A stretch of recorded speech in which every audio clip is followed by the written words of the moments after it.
고린도후서 6장 3절에서 13절까지 한 절씩 함께 교독하실 때 제가 교독 읽으실 때 다시 함께 읽겠습니다.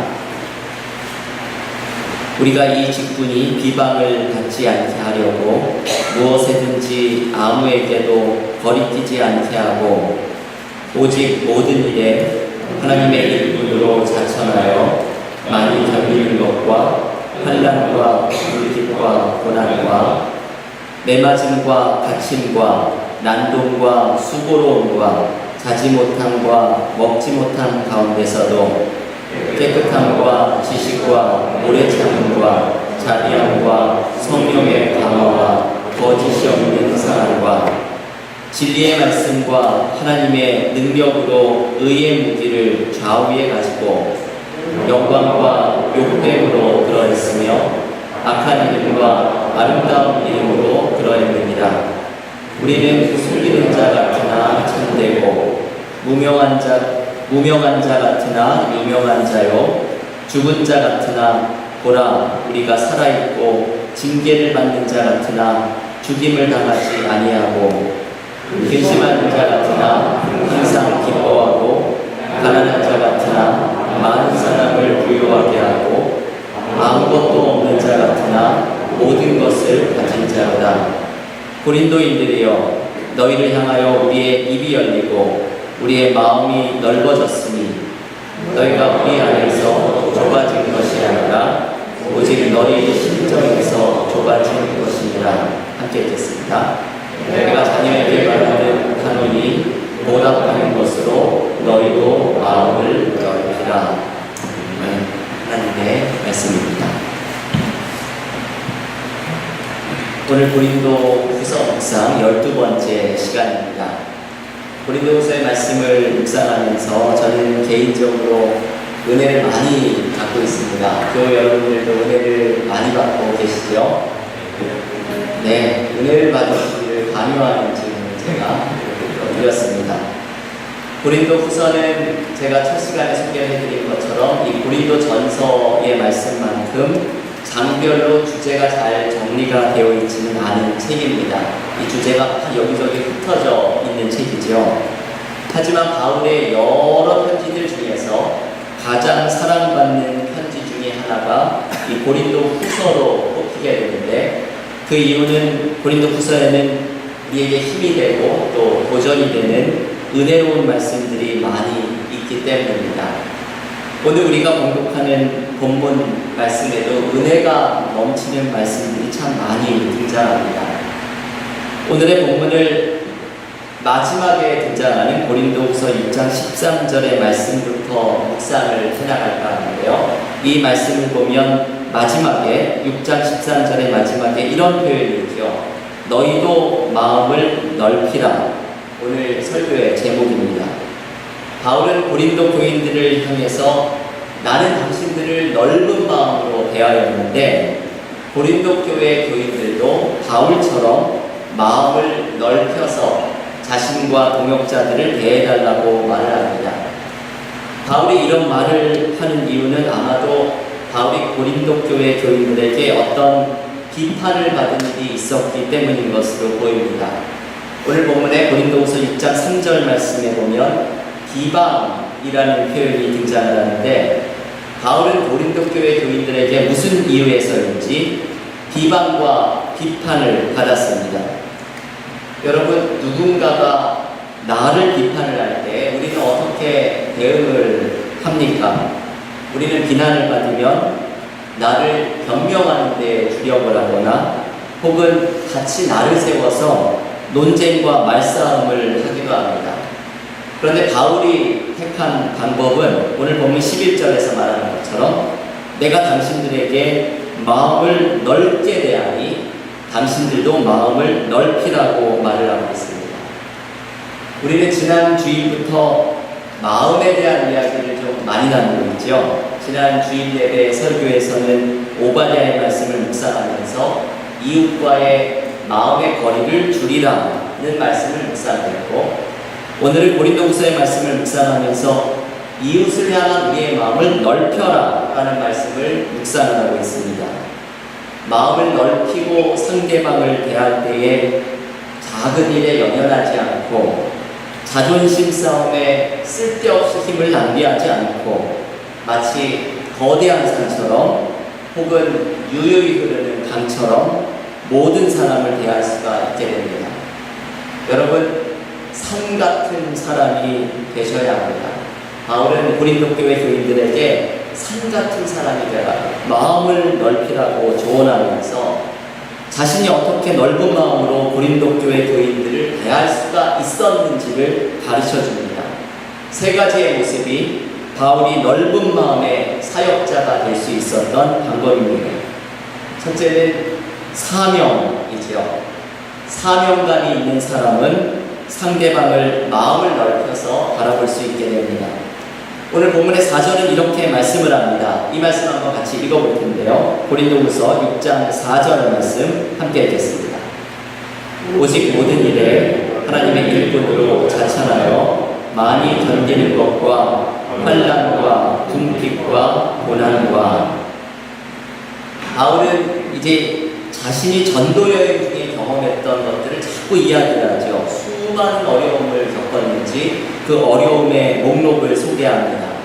환난과 궁핍과 고난을 당하였고, 이어지는 5절 말씀에서는 매맞음과 갇힘과 배고픔을 감수했어야 한다고 말을 합니다. 바울은 아주 숱한 어려움을 겪었던 사람입니다. 그런데 이러한 어려움을 이겨낼 수 있었던 힘은 지금 함께 읽었던 4절 말씀에 나오는 오직 모든 일에 하나님의 일꾼으로 자천하여 라는 말씀 때문입니다. 하나님의 일꾼을 자천하면서 주의 일을 감당하고자 한 사명감이 바울의 사역에서의 모든 어려움을 이겨낼 수 있게 만들었다는 말씀입니다. 이 사명감이 바울의 힘이었고 우리에게도 힘이 됩니다. 제가 한 책에서 세상에서 제일 맛이 없는 짜장면에 대한 이야기를 읽었습니다. 여러분, 짜장면이 제일 맛이 없을 때는 언제일까요? 배부를 때 짜장면이 맛이 없을까요? 우리의 경험으로 아닌 것을 알고 있죠. 아무리 좋은 이 요리를 먹어도 짜장면이 들어갈 배는 따로 있습니다. 제가 얼마 전에 초대를 받아서 식사를 했는데 좋은 요리를 중국 음식을 먹고서 너무 배가 불러가지고 이제 못 먹겠다 했는데 짜장면이 나왔더니 마치 저녁을 안 먹은 사람처럼 그걸 너무나 맛있게 먹는 저의 모습을 보면서 짜장면은 배가 불러도 먹게 되는 음식임을 알게 됐습니다. 그러면 짜장면이 제일 맛없게 느껴지는 때는 언제일까요? 정답은 짬뽕 생각이 날 때랍니다. 이게 영원한 고민이지요. 중국집에 가면 짜장면을 먹을까 짬뽕을 먹을까 고민을 하다가 짜장면을 선택했는데 짬뽕이 자꾸만 생각이 나면 그 짜장면은 세상에서 제일 맛없는 짜장면이 된다고 합니다. 이 우스갯소리를 소개한 책은 이렇게 이야기를 마칩니다. 제일 불행한 짜장면은 자기 맛에 대한 자부심을 잃어버리고 짬뽕을 부러워하는 짜장면입니다. 이 묘하게 설득력이 있는 이야기이죠. 자부심이 사라지고 짬뽕을 부러워하는 짜장면이 제일 맛없는 짜장면이 되는 것처럼 우리의 삶에서, 사명자의 삶에서 사명이 사라지면 그 사람은 여유가 없고 경직된 사람으로 변화됩니다. 바울이 사역에서 그 숱한 고난과 어려움을 이겨낼 수 있었던 이유는 그 안에 불타는 사명감이 있었기 때문입니다. 이 사명감이 상대방을 넓은 마음으로 대하게 만듭니다. 여러분, 제가 목회를 하면서 이 사명감이 있는 분과 없는 분의 차이를 보게 되는 순간이 있습니다. 사명감이 있는 사역자나 교회의 중직들은 교회에 어떤 문제가 일어났을 때 이것을 감정적으로 처리하지 않습니다. 주님이 이끄시는 일을 아름답게 이루어야 한다는 마음 때문에 감정적인 치솟음을 누르고 이것을 어떻게 하면 주님이 원하시는 방향으로 이끌어갈 수 있을까 고민하고 기도하고 인내하며 나아갑니다. 사명감이 다른 사람에게 넓은 마음으로 나아갈 수 있도록 만들어줍니다. 하지만 사명감을 잊어버린 사람은 어떤 문제에서 감정에 휩쓸리고 인간관계에 휩쓸리고 자존심 싸움에 휩쓸려서 주님이 인내하며 나아가라고 하시는 방향을 분별하지 못합니다. 우리가 상대방을 너그럽지 못하게 대하고 이 마음을 줄이고 마음을 넓힐 수 있는 방법은 주님이 이루고자 하시는 일에 동참하려고 노력할 때입니다. 여러분, 어떤 문제와 고민거리가 우리 안에 있거든 바울의 오늘 이 모습을 기억하십시오. 주님의 일을 이루고자 인내하십시오. 주님이 원하시는 방향으로 가고자 기도하십시오. 그러면 모든 감정적인 격정을 넘어서서 다른 사람을 넓은 마음으로 대하는 것이 가능해집니다. 두 번째, 마음을 넓히는 사역자가 되는 방법은 능력입니다. 다른 사람을 넓은 마음으로 대하는 것은 사명만으로는 불가능할 때가 있죠. 바울은 이 사명을 감당할 수 있도록 하나님이 공급해 주시는 능력이 있음을 또한 소개합니다. 바울이 자신이 전도 여행을 하면서 받았던 어려움의 리스트에 곧바로 이어서 바울은 하나님께서 주셨던 능력들이 어떤 것이 있는지를 소개하는 리스트를 또한 소개합니다. 이 말씀이 본문 6절과 7절의 말씀에서 등장하는데요. 한번 6절 말씀을 함께 읽겠습니다. 고린도후서 6절 말씀입니다. 깨끗함과 지식과 오래 참음과 자비함과 성령의 강화와 거짓이 없는 사랑과. 여러분, 제가 능력이라고 이야기를 하니 무언가 특별한 능력을 상상하신 분이 있으실지 모르겠습니다. 그런데 바울이 말하는 하나님이 공급해 주시는 능력이란 이런 것이죠. 인내, 자비, 성령, 사랑, 이런 것들입니다. 그런데 사실 이런 것들이 진짜 능력이죠. 하나님이 공급해 주시지 않으면 어떻게 나를 비난하고 있는 사람들을 향해서 인내와 자비와 성령과 사랑의 모습으로 대할 수가 있겠습니까? 하나님이 공급해 주시는 이 능력이 우리로 하여금 다른 사람을, 나를 비난하는 사람까지도 넓은 마음으로 대하도록 만들어줍니다. 여러분, 이 하나님이 공급해 주시는 능력에 대한 리스트는 하나하나가 깊은 묵상을 해야 하는 것들이지만, 지금 우리가 함께 읽었던 6절의 마지막에 나오는 거짓이 없는 사랑, 이것을 잠시 한번 생각해 보려고 합니다. 이 거짓이 없는 사랑이라는 표현은 진짜 사랑을 의미하죠. 무언가 일이 되도록 만들어주려고 짐짓 사랑하는 척하는 가짜 사랑이 아니라 진심으로 사랑하는 마음, 진심으로 사랑하려는 노력을 이야기합니다. 저는 가끔 이런 생각을 할 때가 있습니다. 제가 만약에 목회를 못하게 되는 경우가 있다면 그것은 어느 순간일까? 내가 어느 순간에 과연 이제는 목회를 그만해야 된다는 생각이 확 들어오는 때가 있을까? 그것이 언제일까? 이런 생각을 해볼 때가 있습니다. 건강을 잃었을 때? 아니죠. 건강이 허락하는 한 목회를 할 수 있습니다. 방금 전에 이야기했던 사명감을 잃었을 때, 물론 사명감을 잃었을 때 위기를 맞겠지만 어떤 신학자가 말했듯이 만약에 당신이 설교를 잘 못한다고 생각을 하거든 잘할 때까지 계속 설교하십시오. 저는 이 말이 저에게 아주 다가오는 말씀이었는데, 이분의 말처럼 만약에 사명이 없다면 사명을 주시기를 더욱 기도하면서 목회를 할 수도 있을 것입니다. 그럼 언제 목회를 하지 못할 위기를 맞이할까요? 저는 곰곰이 생각을 해보면 사랑이 없어졌을 때라고 생각합니다. 사역자가 사람들을 사랑하는 것이 힘들어졌을 때, 사랑하는 노력을 하는 것이 고통스러워졌을 때, 그때가 가장 사역의 위기를 경험하는 순간입니다. 그래서 목회자나 평신도나 사역자라면 사랑하는 노력을 멈추지 않아야 합니다. 우리 교회의 중직들, 당회원들, 순장들, 임원들, 이 모든 분들이 사역자들입니다. 사역자가 하나님께 받아야 하는 능력은 사랑하려는 마음입니다. 사랑하려는 노력을 멈출 때에 사역은 멈춰지게 되고, 사랑이라는 하나님의 능력을 공급받을 때 우리는 다른 사람을 마음을 넓혀서 대할 수가 있게 됩니다.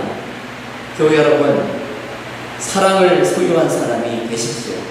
사랑으로 모든 문제를 바라보는 주의 일꾼들이 되십시오. 그때 모든 문제가 해결되는 것을 경험하게 될 것입니다. 마지막으로 오늘 바울이 말하는 마음을 넓히는 사역자가 될 수 있는 방법은 바로 은혜입니다. 은혜. 우리에게는 이미 모두가 받은 은혜들이 있지요. 내가 받은 은혜를 기억할 때에 다른 사람을 대하는 마음이 넓어지게 됩니다. 바울은 그리스도인이 받은 은혜를 오늘 본문의 8절, 9절, 10절에서 계속해서 이게 또 다른 리스트이지요. 어떤 은혜를 우리가 받았는지를 소개합니다. 이 말씀 가운데 10절 말씀을 한번 한 목소리로 읽어보겠습니다. 고린도후서 6장 10절 말씀입니다. 근심하는 자 같으나 항상 기뻐하고 가난한 자 같으나 많은 사람을 부유하게 하고 아무것도 없는 자 같으나 모든 것을 가진 자로다. 아멘. 여러분, 이 말씀 너무나 귀한 말씀이죠. 오늘 다른 여러 귀한 말씀들이 있지만 고린도후서 6장 10절의 이 말씀을 붙들고 묵상하고 기도하는 우리가 될 수 있기를 원합니다. 이 말씀은 우리가 받은 은혜에 대해서 가르쳐 줍니다. 우리는 근심하는 자 같지만 삶의 상황에 흔들리지 않는 기쁨이 있는 사람이고, 가난한 자 같지만 진짜 부요함을 소유한 사람이고, 아무것도 없는 사람 같지만 모든 것을 가진 사람입니다. 이것이 우리가 받은 은혜입니다. 한국의 온누리교회에서 목회하신 하용조 목사님, 돌아가신 귀한 목사님이시죠. 이 목사님에 대한 이야기입니다. 하용조 목사님의 어머니가 하루는 아들들을 불러놓고서 저마다 아들들이 받을 몫을 나누어 주었다고 합니다. 저는 이 이야기를 읽으면서 무슨 유산이라도 있으셔서 나누어 주셨나 생각을 했더니 그런 이야기가 아니었습니다. 때는 한국전쟁이 끝난 지 얼마 되지 않았던 1960년대 가난했던 시절입니다. 모두가 가난했죠. 아무것도 없었죠. 그런데 하용조 목사님의 어머니가 어디에서 세계 지도를 구해와서는 아들들을 앉혀놓고 지도를 쭉쭉 찢어서 아들들에게 나눠주시면서 이렇게 말씀을 하셨답니다. 얘야, 너는 아시아를 가져라. 너는 아프리카를 가져라. 너는 유럽을 가져라. 너는 미주 대륙을 가져라.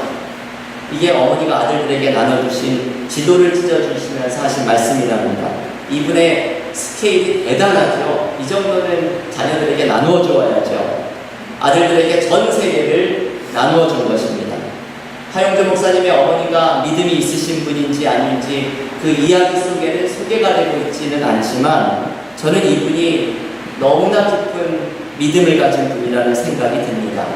바로 오늘 말씀처럼 아무것도 없는 자 같으나 모든 것을 가진 분입니다. 여러분, 우리는 이 은혜를 어떻게 소유한 사람이 될 수가 있습니까?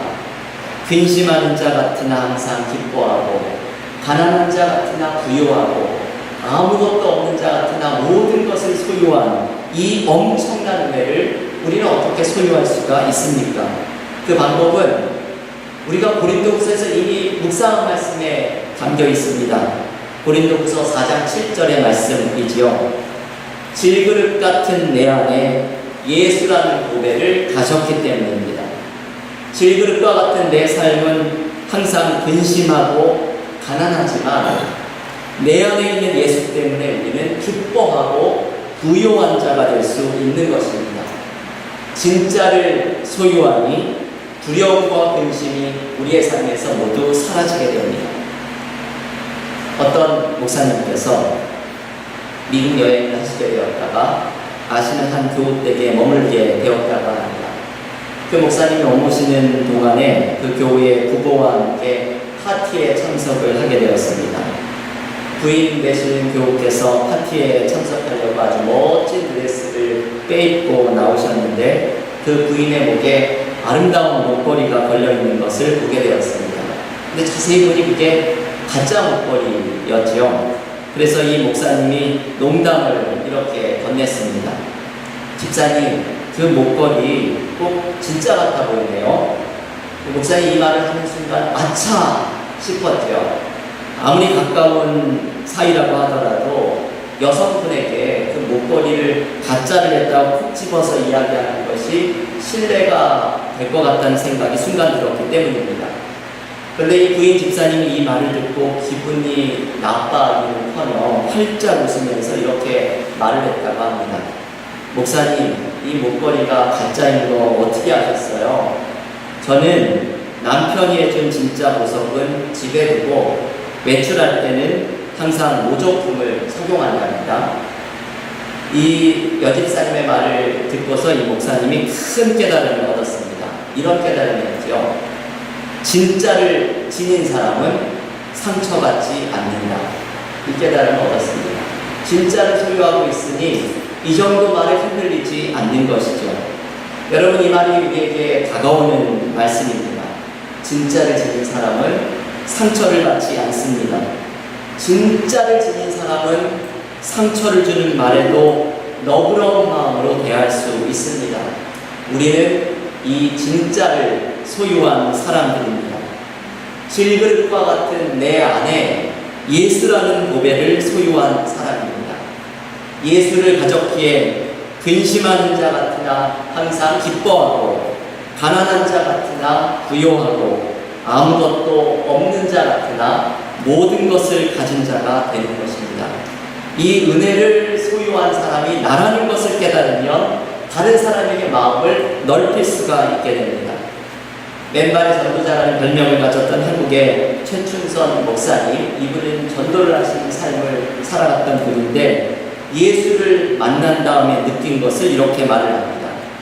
예수를 만나니 세상에서 보기 싫은 사람이 없고 미운 사람이 없어졌습니다. 저는 이 말을 참 좋아해서 가끔 교우들께 설명을 해드리는데요. 이게 엄청난 고해 경지에 이른 분이죠. 미운 사람이 없고 보기 싫은 사람이 없는 이 고해 경지는 예수를 만났을 때 가능합니다. 예수라는 고백을 소유한 사람은 진짜를 소유하니 마음이 넓어지는 것입니다. 주님이 함께 하시니 은혜가 그 삶에 끊이지 않고 흐르는 것입니다. 교회 여러분, 오늘 바울은 우리 모두에게 마음을 좀 넓히라고 말합니다. 바울처럼 자신을 비난하는 사람이 앞에 나타날지라도 넓은 마음으로 대하라고 초대합니다. 그 방법은 사명에 사로잡히는 것이고, 사랑에 불타는 것이고, 그리고 예수를 소유하는 것입니다. 그때 우리의 마음이 다른 사람을 너그러운 마음으로, 넓은 마음으로 바라볼 수 있게 됩니다. 질그릇과 같은 우리 안에 예수라는 고백을 모시고서 주님이 주시는 부요함으로 모든 사람과 삶을 대하는 믿음의 교우들이 되시기를 주님의 이름으로 간절히 축원합니다.